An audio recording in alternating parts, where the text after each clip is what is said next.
When you lose your temper, that's true. But I was, go ahead. Dude, thank you. Yeah, of course. Helplessness, powerlessness. Powerlessness sometimes causes anger because if I was...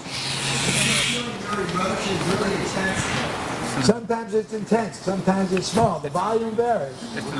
Big anger is scarier than little anger. If I was writing an Asian character for anger, I would... It's repressed creativity. It's creativity. Sometimes. Repressed I would creativity. say anger is protect by attacking.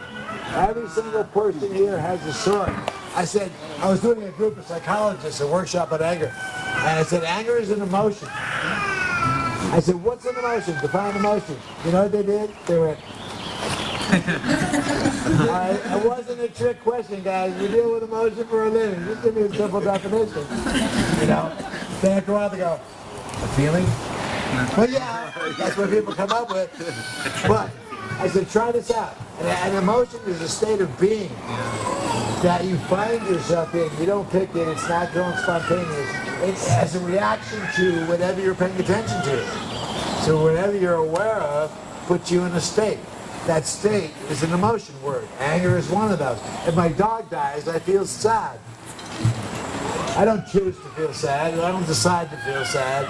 I can choose to suppress it or express it to some degree, but having it just happens. Every feeling, every emotion has a message and an energy, something you can do with it. So what's the message of sadness, for example? Oh, my dog dies, I feel sad. What does that sadness tell me?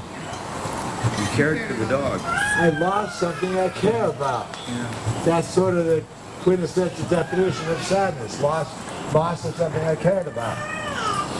The energy is to grieve.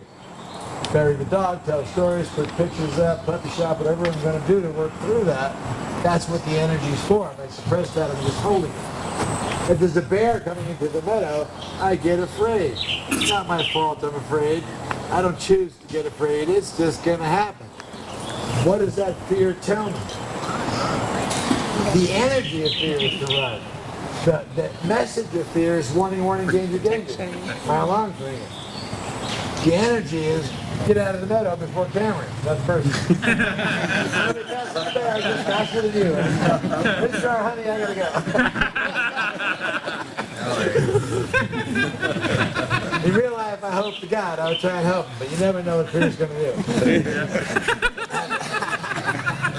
Anger is the same. Protect from a danger by attacking. It's my sword. So when someone gets angry, what I want you to do is protect yourself, because you have to, but also try and get in the habit of noticing the vulnerability behind it. Nothing I do can make Jay angry, but a lot of things that I do can make Jay vulnerable. He can feel attacked, he can feel trapped, he can feel disrespected, not listened to, frightened, a bunch of different ones. His response to any of those might be to grab his sword. To a fight. So I have two jobs when someone's angry, and one is to not get hit by the sword, and the other is to recognize the vulnerability, which is where love and empathy and nurturing and problem solving starts to happen.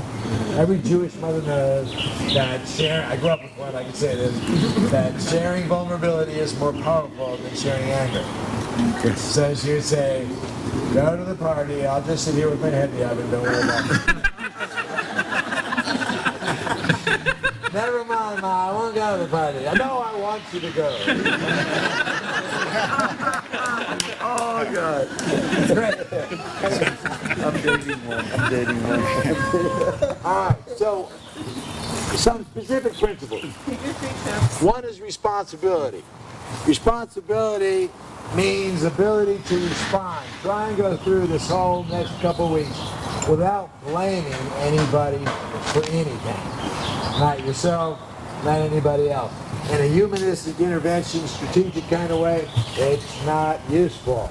Everybody's a hero in their own movie. Nobody's going to see themselves as the bad guy.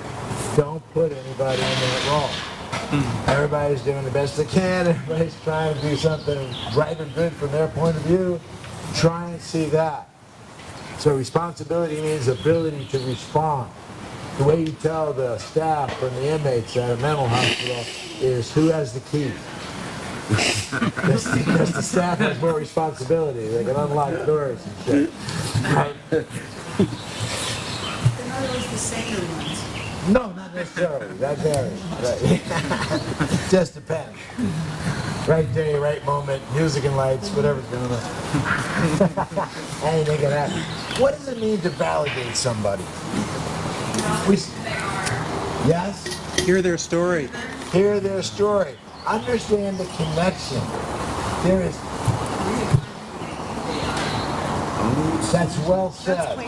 Because we do this workshop right now, and everybody makes a map of the workshop and puts it in their head. The map is made of sensation and projection. So light and sound is hitting my eyes and ears, and then my existing feelings, moods, history, values, everything is affecting what kind of map I make. So if there's 100 of us here, we make 100 maps. Are any two of those maps the same? No. Which one's the most important or accurate? The mind. You knew you were going to say that. Really, there's no way to tell that. There's no actual workshop to bounce it off of. We don't know. And even if we filmed it, we still argue about what the film looked like. So there's no absolute to it. Each of our worlds, all the maps that Naya has ever made, sitting in her head unalphabetical on a pile at the bottom of her skull, is Naya world. That's her hard drive. That's all she's got. And not only are some of our maps different from each other, but actually we don't have any two maps the same. They're entirely different. And how we do this community together is we compensate for our differences. We make certain social agreements. That's as close to reality as we Generate a get. larger map. The most common fight people have, there's three, it's on your little handout there, are who's right fights. That's the most common fight. Here's what happened. No, it's not. Yes, it is. You told me this. No, I didn't. Yes, it is. Never have to have those fights. If you train yourself, as part of this training, to speak and listen only in the subjective tense. If Jay tells me something, and Naya says, what did Jay tell you? I don't know. I'll tell you what I heard. I can read this mouth. If you want to know what Jay intended to say, you got to ask Jay. If you want to know what he actually said, good luck, because I'm not even sure that exists. All I have is these maps. So I'm working with this couple in my office on these things. And they both get it, and they say, yeah, got to stay subjective, don't want to have who's right fights, whatever. So I look at her, and I go, okay, you were telling the story, go back to your story. And she goes, well, 9 years ago, we were in Cabo San Luke, and the guy smiles and says, actually, it was 6 years ago, and that's a fact. So I looked at him and I said, do you ever want to get laid again? And she was laughing, going, that's so right. Because, you know, some people say 9 years ago, and they mean a while. Or some people mapped it as, you know, 1997 or 07. Or some people just weren't exactly counting. People use language different. If my wife says to me, I cleaned this coffee table 4 times this morning and nobody helped, an accurate reflection of that is, sounds like you put a lot of energy out and didn't feel much sport. And she says, didn't I just say that? But if I said, you know, 3 times this coffee table, she could say which time, and I say 10 o'clock, 11:30, 1 o'clock. 3 coffee tables. But it doesn't mean the same thing. I use the language different. Not brighter, not stronger, not bitter, just different. So you got to listen to the person in terms of where they're coming from. If he said, oh, you mean a while ago we were in Cabo San Luke? She would have said, yeah. Didn't care. So, learn to speak and listen in the subjective. When you validate someone, you're letting them know that you understand what they just did or felt in terms of their world, not yours. So I come up to, what's your first name? Lucas. Lucas. So I come up to Lucas, and he's firing a crossbow into Arrow Road. So, yeah, safety first. I want to deal with the arrow, no arrows. But I want to, if I can, not tell him there's nothing to shoot at. That's invalidated. I'd rather get next to him and say, so, what's the shooting at? Big guy. And Lucas says, Martians. There's Martians. I'm protecting us from the alien attack. Oh, I get it. That's why you got the crossbow, because you're protecting us from the aliens. And he goes, yeah, that's validation. He says, you get it. Grab the 30-06, fire with me. No canoe. And he says, why not? I said, because I don't see any Martians. He says, well, there are really Martians. Didn't say what was really there or not really there. Just said I can't shoot him if I can't see him. I can talk to him. I'm the guy in the black and white shirt. Don't shoot me. It's going well. Maybe we can make peace. You know. So working with him within his world is a safer, easier way to get something peacefully resolved between us than telling him his world is full of shit. Don't want to do that. That'll just make him feel invalidated, which will in turn piss him off, make him harder to deal with. I was at a concert. Guy came up there. It was an outdoor show. I was just there to hear the show. And there was a long fence with security gate, security gate, security gate in one of those places. And this guy comes up to me in a security t-shirt and he says, are you the Zak that does the event training? I said, yeah. He goes, well, I just want to tell you, thank you. I've been to your training a couple times. Shit really works. My gate's going good. It's fun. It's easy. This guy pulls in and parks his car where the bus is going to go. He said, and I come up and go, oh, nice sir, does that show? How you doing, brother? And then I go, listen, in about a minute, this bus is going to take your left fender clean off. You don't want that there going. I said, work with me. We'll get you parked. We'll get you in the show. It's all good. And the guy goes with me. He said 10 minutes later, 5 minutes later, we got him inside and everything's cool. He said, this guy working security at the next gate over, I don't think he's ever taken your training. I go, why is that? He goes, well, he sees the guy park his car where the bus is going to go. He yells 20 yards across the gate, move your damn car, which causes the guy to put it into park, roll his window down, and say, why don't you make me, fat guy? And then it takes 20 minutes, 3 security workers and a cop to get the guy to move his car. That's not more efficient. And the guy is not objecting to moving his car. He's objecting to being treated disrespectfully. If you embarrass him, he's not going to move. If I come up to somebody at the fair and they're selling pot, you can't sell pot at the fair. You get thrown out for that or you lose the land. And this happened actually. I come up to this guy and he goes, I go, hi, you know, radio, t-shirt, everything. I said, this is not good. He freaks out. He goes, ah! There's like 2 or 3 of us. So the next thing you know, this is suddenly not about the pot anymore.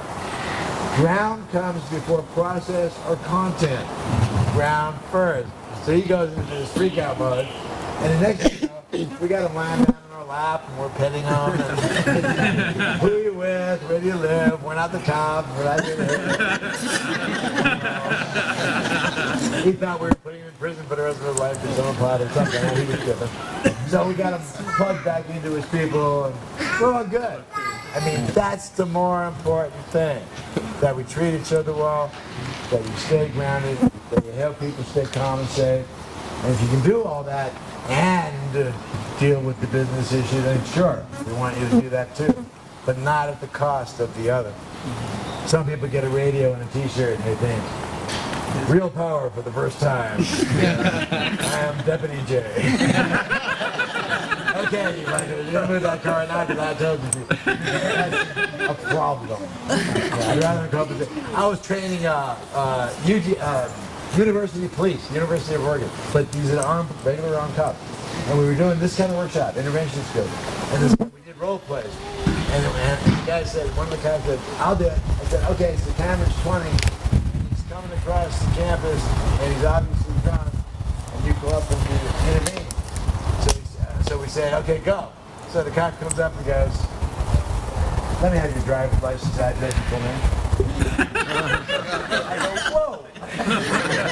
What did that have to do with the training we just did? What happened to hello? I'm here to keep you safe and happy. If you gotta get his license number, we can get that later. treat them respectfully and help them feel good, it makes your job safer and easier. Does that make sense? How do you ground somebody else? What are some tips? Control your breath. Moods are contagious, which is why we want you watching each other and working in pairs. If there's 2 or 3 of you grounded, it's easier to ground another person. If I'm grounded and Naya's not, I'm going to get ungrounded with her, or she's going to get grounded with me. We won't stay in different spaces very long. The photons go to the same level. So, if I stay grounded, I might be able to ground her with contact. Just verbal, could be a distance. The only people that should touch would be people that know they're good at it. You'll find your own style of doing this. Some people are good at making jokes and being funny. Some people are good at being sincere and caring. Some people are good at being straightforward and clear. Whatever works for you. Some people can walk up and take someone's fighting and get punched in a second. Some people, it's safe to do that. So you got to know who you are. How do you ground somebody else? Who's it contagious? Listen to them. A lot of people get less grounded because they don't think you're listening to them. You're not listening. You don't understand. So that's the second fight. The first fight is who's right. You stay subjective, that fight will stop. The second fight is you're not listening to the fight. If someone says you're not listening to me, what should you do? Listen to me. Well, listen. Subjectively. Subjectively. Reflect. What? Reflect what you heard. Reflect what you heard. Feed it back.